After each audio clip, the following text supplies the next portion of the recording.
et à tous, donc on va se retrouver aujourd'hui pour ma vidéo pronostic pour SummerSlam qui aura lieu dans la nuit de dimanche à lundi au Barclays Center à Brooklyn. Juste avant, j'avais dit que j'aurais fait une vidéo pour les NXT TakeOver. Sauf que cette semaine, j'aurais pas le temps de faire une vidéo consacrée exprès à NXT. Donc ce que je vais faire, c'est que je vais vous donner vite fait mes pronos là pour le takeover de ce week-end. Et après on enchaînera direct sur SummerSlam. Par contre je vous préviens, les pronos takeover ça va être très succinct, très rapide. Je vais pas rentrer plus que ça dans les détails. Donc voilà. À takeover on aura Velvet in Dream qui va affronter EC3. Je vois une victoire d'EC3, clairement. Je pense qu'ils vont essayer de le monter un peu vers le titre. Et Velvet in Dream est juste présent à NXT pour faire monter ce genre de catcheur. Donc je vois une victoire de EC3. Ensuite on a le North American Championship. Adam Cole contre Ricochet. Je pense qu'ils vont faire conserver Adam Cole. L'Undisputed Era ça marche pas mal en ce moment à NXT. Donc il n'y a aucune raison de l'enlever. Par contre je pense que ça va être un putain de match par contre. Je suis pas spécialement fan d'Adam Cole en soi, mais je pense que le match va être très bon. Pour les Tag Team Championship, on a donc le champion Undisputed Era. Roderick Strong, Kyle O'Reilly affrontent Mustache Mountain, Tyler Bate et Trent Seven. Je pense que Undisputed Era va conserver. Ils avaient fait gagner les titres à Mustache Mountain, mais c'était juste dans le cadre du tournoi UK, donc c'était juste pour avoir une petite réaction de foule. Là, je pense pas qu'il y aura de surprise, je pense que c'est l'Undisputed Era qui va conserver. Le match devrait être bon aussi. Leurs deux affrontements ont été bons, je vois pas pourquoi le troisième ne le serait pas. On a Shayna Baszler qui va remettre le titre féminin en jeu contre Kairi Sane dans un remake de la finale du Million Classic l'année passée. Je pense que Shayna Baszler va conserver dans un premier temps. Et pourquoi pas lui faire perdre le titre au Pay-Per-View Evolution ou un truc comme ça, mais je pense clairement que Shayna Baszler va conserver. Et donc pour le titre NXT, chapitre 2047, Tommaso Ciampa contre Johnny Gargano. En last man standing, j'en ai marre de cette rivalité, ça dure depuis un an, c'est horrible. Même si les matchs sont bons, hein, mais ça a tendance à tomber dans l'overbooking et ça commence à me péter les couilles. Je pense qu'on va voir une victoire de Tommaso Ciampa, parce que le mec c'est ce qui se fait de mieux en ce moment à la WWE, que ce soit dans le roster principal ou à NXT. Il n'y a pas mieux. Donc victoire de Tommaso Ciampa et voilà. Donc, comme je vous dis, c'était très rapide. Je vais passer maintenant au prono pour SummerSlam. Je vais commencer rapidement par le kick-off.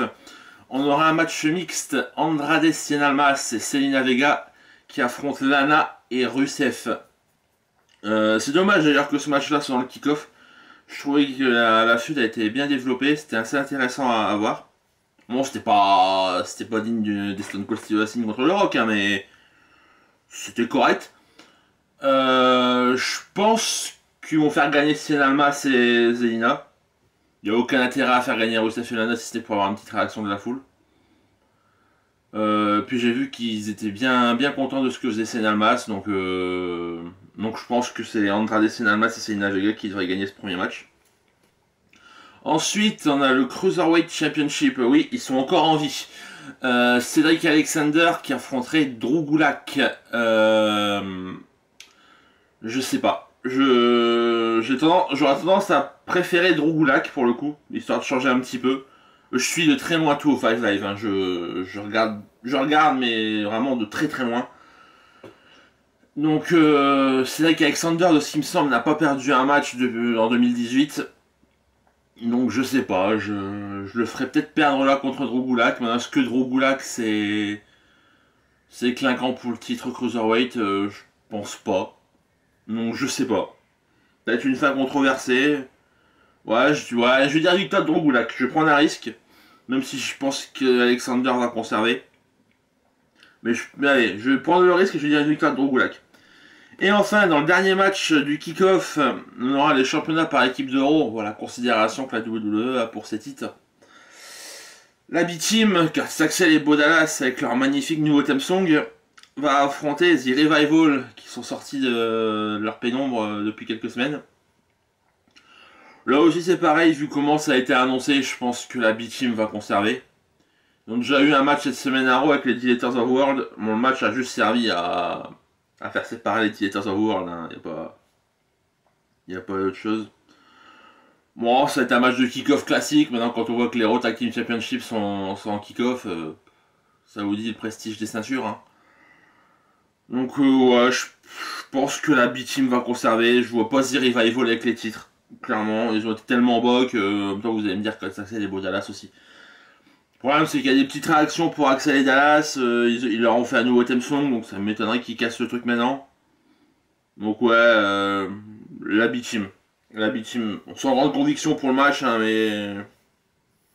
C'est sympa. La B-Team, c'est fun à regarder. Bon, sur Ring, c'est pas ouf. Mais ils ont réussi à créer un petit univers autour de leur équipe, donc bon. Allez, on va dire la B-Team. On va attaquer le show principal. J'ai mis les matchs dans l'ordre, un ordre assez aléatoire, hein, vous allez voir. Je commence par le Finn Balor Baron Corbin.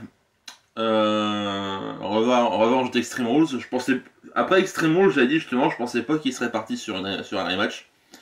Eh ben si. Et ça n'a aucun intérêt. Si ce n'est pour pas placer les deux sur la carte, mais je vois pas. Je comprends pas l'intérêt qu'ils ont avec ce match, avec cette feud qui va nulle part, Finn Balor, c'est ce que j'ai dit à Extreme Rules, à Finn Balor, il va nulle part. Corbin, il y a eu ce renouvellement de gimmick, donc ça le montre un petit peu, mais Finn Balor, c'est incroyable. Finn Balor, c'est de pire en pire, quoi. La feud est inexistante, la feud elle est pas intéressante. À part dire, ouais, Corbin, t'es plus grand, t'es plus petit, machin, c'est de la merde, c'est carrément de la merde. Je lui dis une victoire à Finn Balor, c'est un match sans enjeu, je vois pas pourquoi il ferait perdre Finn Balor. Surtout que j'ai vu un truc intéressant, depuis ses débuts dans le main roster, Balor n'a pas perdu un match en solo en pay-per-view. Bon, il n'a pas eu beaucoup avec sa blessure et puis il était dans beaucoup de matchs à plusieurs catcheurs. Mais en solo, il n'a jamais perdu. Il n'a jamais perdu en solo, donc je vais partir sur Finn Balor. Même si c'est vraiment sans grande conviction. Je pense d'ailleurs que c'est ce match-là qui ouvrira le show parce que ça, les bookers en seront débarrassés puis on passera direct à autre chose. Ensuite, je vais vous parler des SmackDown Tag Team Championship. Les Bludgeon Brothers vont affronter le New Day. Donc les Bludgeon Brothers, Harper et Rowan, qui en ce moment démolissent du Jobber à SmackDown. Super utilisation encore une fois contre le New Day, qui a remporté un tournoi la semaine passée. Je pensais plus qu'ils auraient fait gagner chez Cesaro Sheamus, à vrai dire. Parce que bon, le New Day contre les Bludgeon Brothers, il me semble qu'on l'a déjà eu. Ou alors c'était à WrestleMania, mais il y avait les Usos en plus, ouais. Il y avait les Usos en plus à WrestleMania. Je pense que les Bludgeon Brothers devraient conserver. Il n'y a pas eu de véritable confrontation dans la feud. Donc maintenant, je pense que ça dépendra beaucoup de qui luttera pour le New Day. C'est ce que je disais l'autre jour, pour voir un choc de style, je préférerais voir Kofi Kingston et Xavier Woods. Pour pas que ça parte dans le truc de Golgoth avec Biggie et les Bludgeon Brothers. Donc ouais, je pense que les Bludgeon Brothers vont conserver. Je vois pas le New Day casser la streak des Bludgeon Brothers comme ça. Ils ont essayé de les monter assez haut en leur faisant d'avoir un côté destructeur monstrueux qui marche ou qui marche pas selon les fans. Après ça c'est selon ce que vous pouvez penser. Mais je pense clairement que les Bludgeon Brothers vont conserver. Je vois pas pourquoi il ferait gagner le New Day là-dessus. Ça a aucun intérêt. Et le New Day on a déjà fait le tour. Ça fait toujours réagir un petit peu mais non, ce sera les Bludgeon Brothers. Pour moi, je prends pas beaucoup de risques en disant les Bludgeon Brothers. On va rester du côté de SmackDown avec le US Championship détenu par Shinsuke Nakamura qui remet son titre en jeu contre Jeff Hardy. C'est compliqué là. Là, c'est compliqué parce que en fait, il n'y a pas eu de vraie feud entre les deux. La feud, c'était Jeff Hardy contre Randy Orton. À la base, je pensais qu'ils auraient fait un triple threat. Bon, c'est évident qu'Orton va avoir un rôle à jouer dans le match, hein. Je pense juste qu'ils ne l'ont pas mis dans le combat parce qu'Orton, en ce moment, il y a des histoires un peu bizarres. Comme quoi que le mec, apparemment, aimerait bien se balader le paquet à air dans les vestiaires. Hardy Nakamura, je sais pas. D'un côté, je me dis qu'ils peuvent faire gagner Jeff Hardy pour faire partir Jeff Hardy contre Randy Orton pour le titre US. D'un autre, je me dis Nakamura est champion depuis pas très longtemps. On l'a quasiment pas vu, même avec le titre. Hein, il me semble qu'il a pas eu de vrai match depuis qu'il est champion, à part contre Jeff Hardy dans les matchs. Donc, s'il a affronté R-Truth la semaine passée, génial. Donc, ouais, je sais pas. Franchement, je sais pas. Il y aura une intervention d'Orton, c'est quasiment certain. Est-ce que ça aide une victoire de Nakamura par intervention? Ça serait un peu classique. Je sais pas. Je vais partir sur une intervention d'Orton qui fait gagner Nakamura. Ou alors par disqualification. Ouais, un truc par disqualification, c'est possible. C'est possible. Ouais, bah on va partir sur sa disqualification de Nakamura. Jeff Hardy gagne le match, mais Nakamura garde le titre. Je vais partir là-dessus. Je pense que c'est peut-être le plus cohérent. J'y avais pas pensé avant, mais... Ouais, ça se tient, ça se tient. Ou alors carrément Orton qui intervient, ça a pour but de distraire Jeff Hardy et au final c'est Nakamura qui se prend l'intervention, qui se prend un roll-up et qui se mange le tomber dans la gueule. C'est possible aussi. Maintenant je vois plus Nakamura conserver le titre. On va passer à un segment, apparemment il y aura un concert d'Elias. Bon, on sait comment ça va se finir, il va y avoir Bobby Lashley qui va se ramener, comme depuis 3 semaines. Je pense que ça va aboutir à un match. Je vais passer vite fait là-dessus, vous allez voir. Un match entre Lashley et Elias, justement. Faut faire gagner Elias. Faut faire gagner Elias. Ça fait 2 semaines qu'il passe pour un guignol. Devant Lashley. Hein. En même temps, Lashley, niveau guignol, il est pas mal non plus. Donc, ouais, faut faire gagner. S'il y a un match, il faut faire gagner Elias. S'ils font gagner Lashley, ça n'a aucun intérêt. Et... voilà. Je vais passer au SmackDown Women's Championship détenu par Carmella, qui a donc sa ceinture en jeu contre Charlotte et Becky Lynch. C'est compliqué aussi. J'ai beaucoup de mal à lire certains matchs de ce pay-per-view. Je vois clairement pas Becky Lynch gagner. Ils l'ont plus rien donné depuis qu'elle a été championne, et même quand elle était championne, c'était pas fameux. Donc je les vois pas lui donner la ceinture maintenant. Ça plairait aux fans, mais j'y crois pas une seconde. Ça se joue entre Carmella et Charlotte. Pour moi, c'est Charlotte. Pour une simple et bonne raison, je pense que pour leur pay-per-view qu'ils veulent faire à la Evolution, je pense qu'ils vont repartir sur un Asuka Charlotte en main event. Et tu peux pas... Si tu mets Carmella, qui est, comme ils l'ont dit cette semaine, qui est plus une diva qu'une woman, je pense plus qu'ils vont faire gagner Charlotte. Tu mets Charlotte à Evolution en visage de SmackDown, tout comme tu mets une autre personne en visage de Raw à Raw, je vous en parlerai plus tard. Je pense vraiment que c'est Charlotte qui va gagner. Après, est-ce qu'ils veulent pas lui faire gagner le titre à Evolution? Je sais pas. À moins qu'ils font un Becky Charlotte à Evolution, c'est possible aussi, et que c'est Charlotte qui prend le titre à Becky, mais Becky, je vous dis, j'y crois pas une seconde. Carmella, ça a duré depuis le lendemain de WrestleMania, je crois. Donc, c'est bien, elle a eu son petit règne, ça a marché. Son personnage marche pas trop mal. Je pense qu'il sera peut-être temps d'arrêter et de passer à Charlotte. Ça pourrait faire du bien, ça pourrait faire que du bien, je pense. Donc ouais, je vais partir sur une victoire de Charlotte. Sans grande conviction, hein. Je sais pas trop ce qui va se passer pendant ce match. On verra bien. On va passer au match suivant. L'Intercontinental Championship détenu par Dolph Ziggler, qui va remettre une nouvelle fois son titre en jeu contre Seth Rollins. C'est un remake du match d'Extreme Rules, sauf qu'il n'y a pas la stipulation.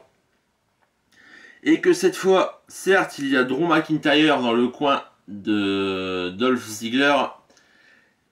Et dans le coin de cette Rollins, cette fois, on retrouve Dean Ambrose qui a fait son retour cette semaine à Raw. C'est très bien. Je l'avais dit, hein, je l'avais dit que c'était quelque chose qui pouvait faire du bien. D'ailleurs, Raw cette semaine n'était pas mauvais comparé aux autres semaines d'avant. Bon, SmackDown c'était pas encore ça. Donc oui, donc Dean Ambrose qui a fait son retour pour aider Seth Rollins. Je vois clairement une victoire de Seth Rollins. Clairement. Tu fais parvenir Ambrose pour ça. À moins qu'il lui fasse faire un turn direct. Ce que je pense pas. Ça aurait pas beaucoup d'intérêt ni beaucoup de sens. Quoique bon, il a le look maintenant Dean Ambrose pour vraiment, il a les cheveux rasés. C'est la beubare de ouf. Il y a vraiment ce qu'il faut pour être heal. Mais je pense clairement que la Rollins va récupérer le titre. Je pense que le match sera meilleur que ce qu'on a eu à Extreme Rules. Ça s'enchaînera beaucoup plus vite. Il y aura des interventions, c'est certain. Ça va partir en couille à un moment, c'est certain aussi. Et je pense que Rollins va conserver. Je pense vraiment que Rollins va conserver. Il s'est fait tataner la gueule toute la feud. Et il y a juste lundi à Raw que le retour de Ambrose qui a remis un peu les compteurs à zéro. Donc je pense vraiment qu'il est temps pour que Rollins reprenne le titre. De toute façon, je vois pas ce qu'ils peuvent faire avec Dolph. Qui ils peuvent mettre contre Dolph après. En niveau face, ça aura peut-être Balor, mais Balor Ziggler, c'est pas trop ce qui m'attire, hein, on va pas se mentir. Donc ouais, je partirais sur une victoire de Seth Rollins. Il y a surtout qu'il avait vu un bon règne après WrestleMania. Ça peut être l'occasion de lui refiler un truc sympa. Et puis pourquoi pas le faire partir contre Dean Ambrose avec un turn des deux d'ici la fin de l'année. Et puis j'ai vu autre chose pour le main event qui peut m'amener à penser à une victoire de Seth Rollins. Maintenant on va passer au match que beaucoup attendent. Daniel Bryan contre le Miz. J'étais un petit peu déçu de la construction de la feud. Je pensais que c'était un peu plus intense. Au final, il y a eu beaucoup d'échanges au micro, il n'y a pas eu beaucoup de coups portés. C'était. Bon, et c'est bien, ils ont gardé la confrontation pour SummerSlam, hein, mais.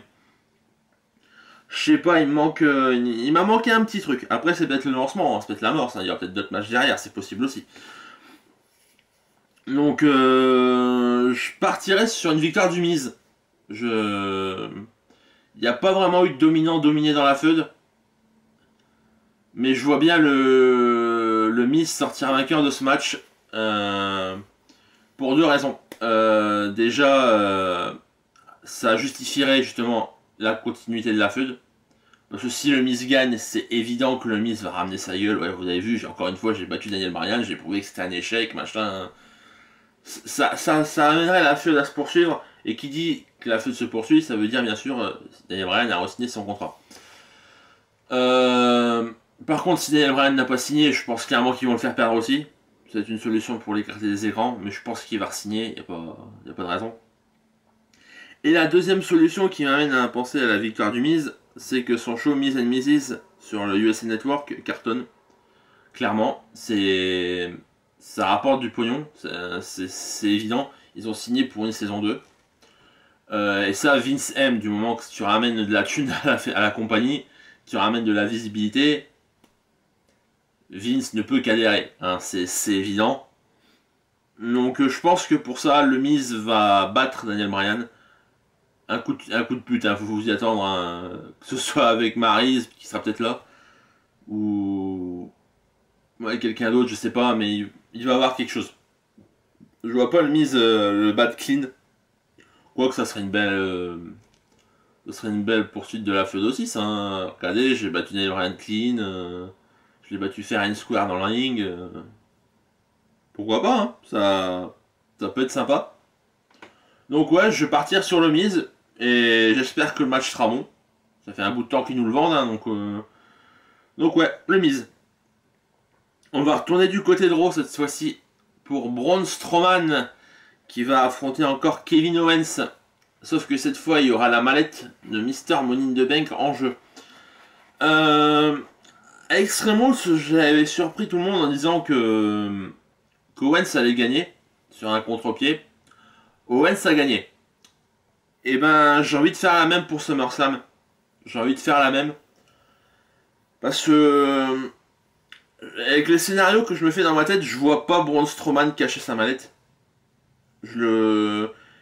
En fait, c'est con, mais je vois pas Braun Strowman champion. Le mec, ça fait 2 mois qu'il est devenu une sorte de comic relief à la WWE. Il essaie de le faire passer pour un monstre, mais ça se transforme plus en clown.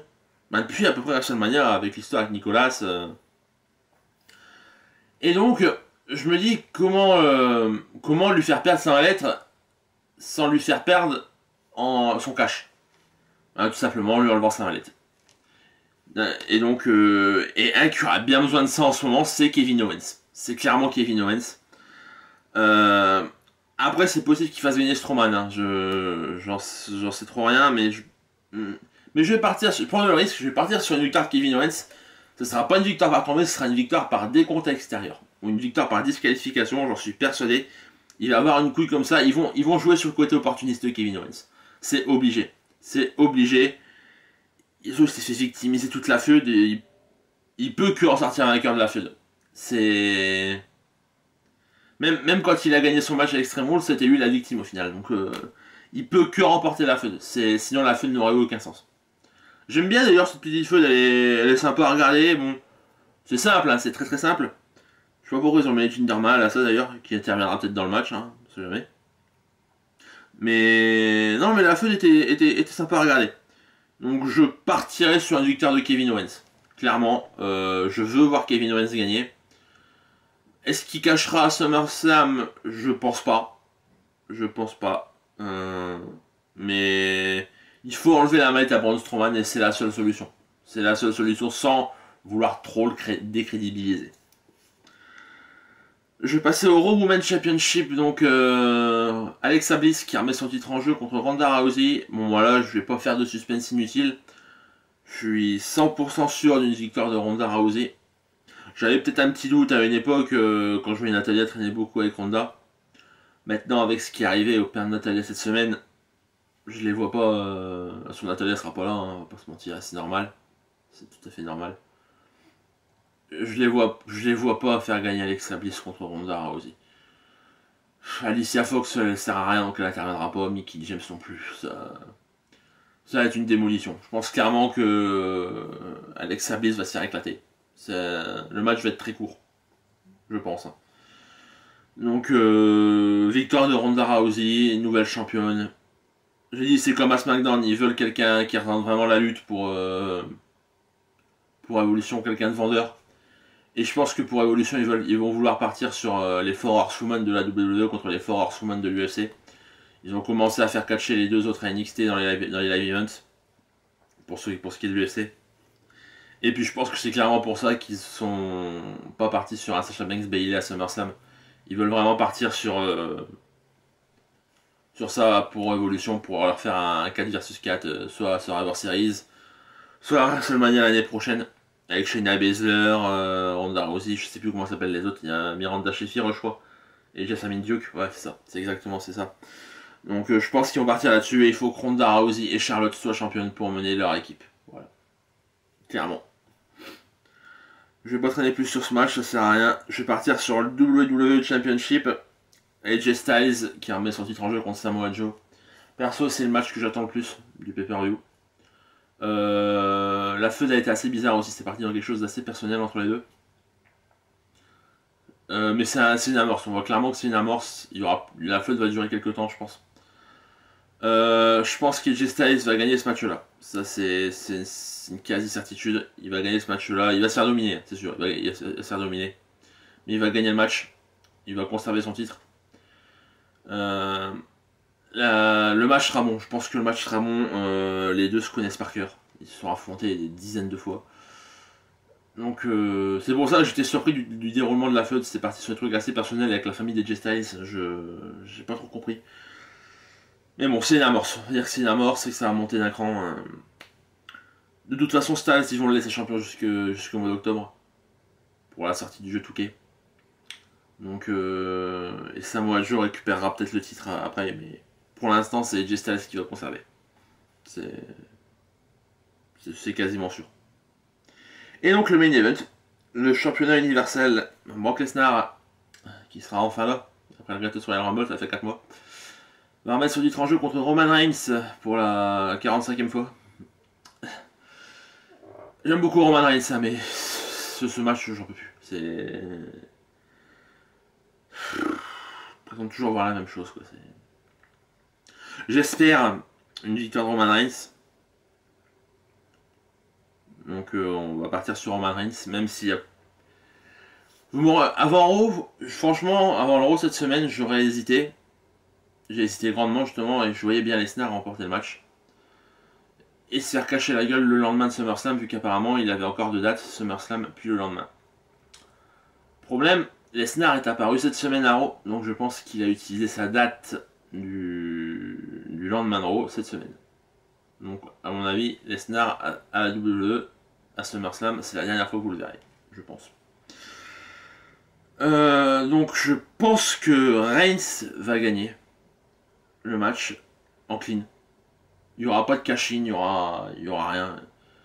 Ils ont voulu monter une histoire. Et aussi l'histoire avec Iman, ça a mené peut-être à une victoire de Lesnar sur une trahison de Iman à SummerSlam, mais non. Vu qu'ils l'ont fait cette semaine. Donc ouais, je pense que Reigns va prendre le titre. En même temps, il est temps, hein, depuis WrestleMania de le taper le titre. Donc bon, à partir de là... Donc si Reigns ne prend pas le titre là, c'est bon, c'est fini. Hein. Il le prendra jamais. Hein. Pourtant, oui, j'adore Roman Reigns, hein, mais là, s'il le prend pas là, c'est fini. C'est fini. Et donc, j'ai vu vite fait un scénario pour écarter Lesnar de la WWE. Vu que Dean Ambrose est revenu cette semaine. En gros, après le match, Lesnar attaquerait Roman Reigns en lâche, comme il sait bien le faire depuis quelques temps. Et donc là, tu aurais un certain Dean Ambrose et un certain Seth Rollins qui viendraient aider Roman Reigns. Une petite triple powerbomb sur Brock Lesnar, une ou deux. T'as les deux qui posent au centre du, les trois qui posent au centre du ring. T'as Ambrose au milieu, t'as Reigns d'un côté qui lève l'Universal Championship. Et t'as Seth Rollins qui lève l'Intercontinental Championship. Pour finir SummerSlam, l'image, elle serait juste parfaite. Et justement, pour faire en sorte que Reigns quitte SummerSlam champion en ayant une ovation, c'est la meilleure solution. C'est clairement la meilleure solution. Tu réunis le Shield, tu fais que le Shield soit la cause du départ de Brock Lesnar. Et puis voilà, c'est jackpot. C'est jackpot. J'espère qu'ils vont faire ça. Après, ça trouve, ils vont faire un truc tout con. Hein. Strowman va conserver sa mallette. Et puis, il va cacher sur Reigns direct. Hein. C'est possible aussi. Hein. Et on va tous être dégoûtés. Enfin, tous les fans de Reigns vont être dégoûtés. Et puis, les fans de Strowman vont être contents. Mais qu'est-ce que je kifferais voir le Shield reformé à SummerSlam juste pour éloigner Lesnar. Ça serait le kiff absolu. Donc voilà, j'espère que ça se terminera comme ça. Ou alors, on va peut-être nous surprendre, faire autre chose, hein, on sait pas. Hein. Ou alors, c'est tout con, Lesnar va conserver, hein, c'est possible aussi. Hein. On est capable de tout avec eux. Donc voilà. Je pense pas qu'ils rajouteront de matchs. Il y en a déjà pas mal sur la carte. Et puis, il y a pas vraiment de feud en cours. Donc voilà.